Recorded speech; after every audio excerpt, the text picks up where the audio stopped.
सर्वांना रामकृष्ण हरी, जय श्रीराम। आज गुरुदेव संत कबीराबद्दल बोलणार आहेत।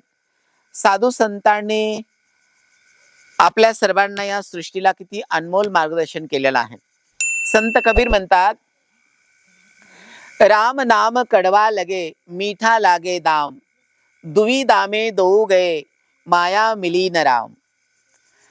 बघा, तुम्हाला ते शब्द छोटेसे वाटत असतील किंवा तो दोहा छोटासा वाटत असेल, पण मला छोटा नाही वाटत।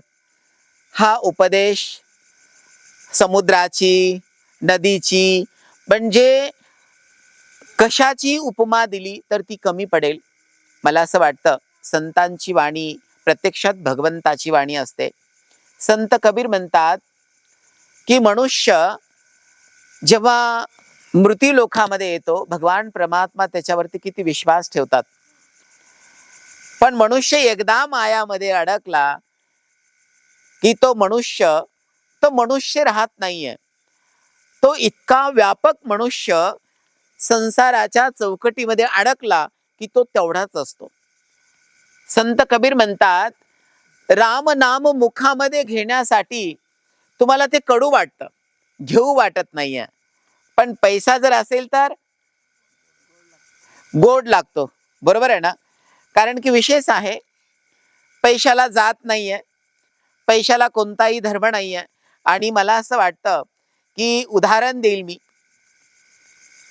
तो पैसा कुठून जरी ती नोट आली, कुठून जरी ते नाणं आलं, तरी तुम्ही त्याला स्वीकार करता। त्या पैशाला कधी जात विचारली?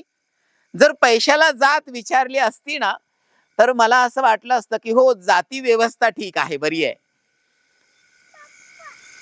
कारण की ज्यावेळेस मनुष्य जातीवाद करतो, धर्मभेद करतो, भेदाभेद करतो, राष्ट्रभेद करतो, तर तो कुठेतरी मायामध्ये अडकलेला आहे।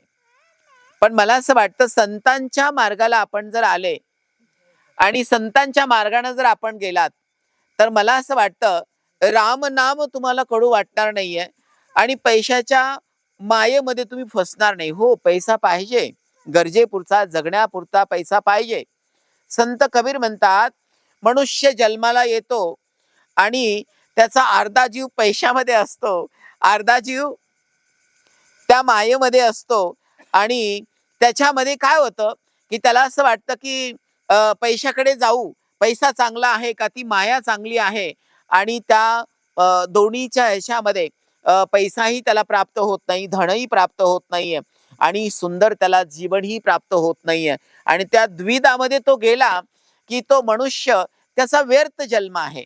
कबीर म्हणतात, टाले टुले दिन गयो ब्याज बडंता जाए, ना हरी भजा ना खतकटा काल पहुंचाय। म्हणजे असं आपलं जीवन जातं। कोणाची निंदा करतात, कोणाची टिंगल करतात, 12-12 1-1 वाजेपर्यंत झोपतात, आराम करतात, काय काय मनुष्य करत नाहीये। आणि मनुष्याचं जसं जीवन आलेलं आहे तसं निघून जातो, त्याच्या जीवनामध्ये तो काहीही करत नाही।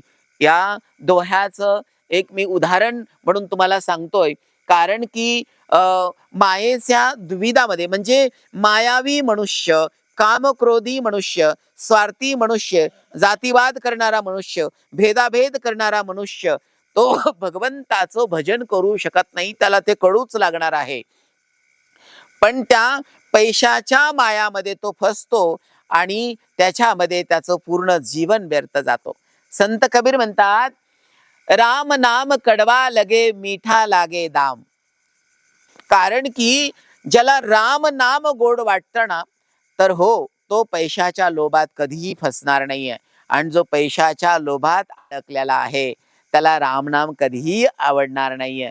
माझं सांगायचं तात्पर्य असं आहे, संत कबीरांनी जो हा ज्ञान उपदेश दिलेला आहे, तर मनुष्याला त्यांनी सावध केलेला आहे।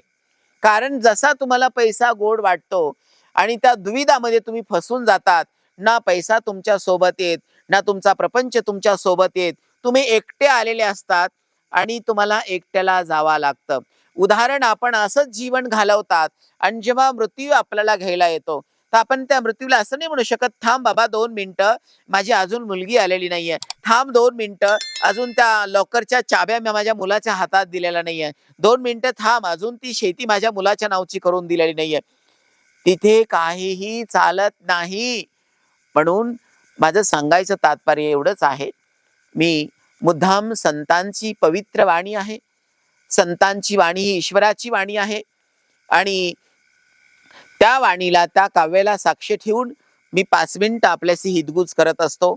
मला असं वाटतं की जर ह्या संतांच्या मार्गाने आपण सगळे गेलात तर निश्चित आपल्या ह्या मृत्यू लोकामध्ये कल्याण होईल. आपल्याला ते धाम मिळेल ज्या धामाला कसल्याही प्रकारची काळजी नाहीये. मला असं वाटतं आपलं खरं मोक्ष काय आहे तर आपण अनुष्ठानाला बसलात. मी प्रत्येक वेळेस तुम्हाला सांगत असतो, खरं मोक्ष म्हणजे तुमचं चांगलं कर्म. खरं मोक्ष म्हणजे ईश्वराची भक्ती. खरं मोक्ष म्हणजे गुरुची सेवा. जर आपण संत सेवेमध्ये जर लागलात तर मला याचा खूप आनंद होईल. मी जर एखाद्याला वाचायला लावलं तर उठून वाचायचंय. ओके, ठीक आहे. हा, सीतामैया. राम नाम कड़वा लगे मीठा लागे दाम दुविधा में दो गए माया मिली न Ram. Good good good good good good good good. Maharaj वाचून दाखवाल, उठा. राम नाम कड़वा लगे मीठा लागे दाम दुविधा में दो गए माया मिली न Ram. Wow, good good good good good. सुंदर सुंदर सुंदर. आपण सगळे वाचूया, ठीक आहे. ओके, चला. राम नाम कड़वा लगे मीठा लागे दाम दुविधा में दो गए माया मिली न Ram. Good good good good. छान छान. मी अपेक्षा करतो आपल्या सगळ्यांना समजलं असेल आणि अपेक्षा करतो की राम नाम तुम्हाला गोड लागेल. सर्वांना रामकृष्ण हरी. जय श्रीराम.